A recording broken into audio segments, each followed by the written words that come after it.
Here's another curated recipe from Mon Dessert. Cannoli.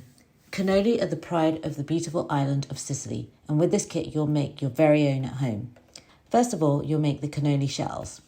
Spoon out 1 tablespoon of the pastry flour and set aside. You can use this for dusting later.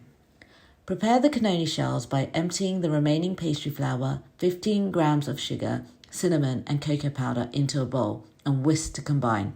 You may need to add a little bit more water, but go easy. You don't want the dough to become too sticky. Knead the dough for about 5 minutes. You should have a smooth dough ball with a soft consistency, but not too sticky. If it's too wet and sticky, add some of the flour you set aside and keep kneading until it doesn't stick to your hands. Leave to rest for about 30 minutes. Then, with a rolling pin, start rolling the dough. Dust the worktop and the rolling pin with flour to prevent the dough from sticking. You should aim for a thin dough of about 1 to 2 millimeters thickness. Fold the dough in on itself several times, 5 to 10 times, before flattening it completely. This will make the cannoli shell lighter and full of little bubbles. Cut the dough into 8 centimeter squares using a ruler and a cutter. Wrap the cut dough around the cannoli tubes, then wet the edges with some water before sealing the cannoli dough.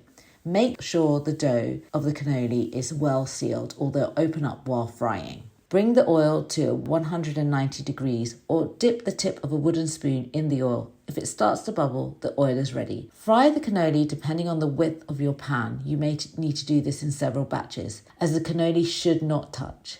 It takes about 1 minute for each cannoli tube. Turn them around while frying so they cook evenly. When the cannoli turn light brown, take them out of the oil. Let the excess oil drip off and place onto a cooling rack on some kitchen paper.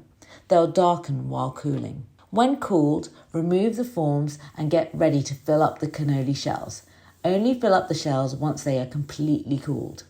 In a bowl, add ricotta, or you could use vegan cream cheese if you're going plant-based. The sugar, vegan dark chocolate drops, and a tiny bit of orange zest if you have this to hand. Use a spatula to gently mix, but do not overmix.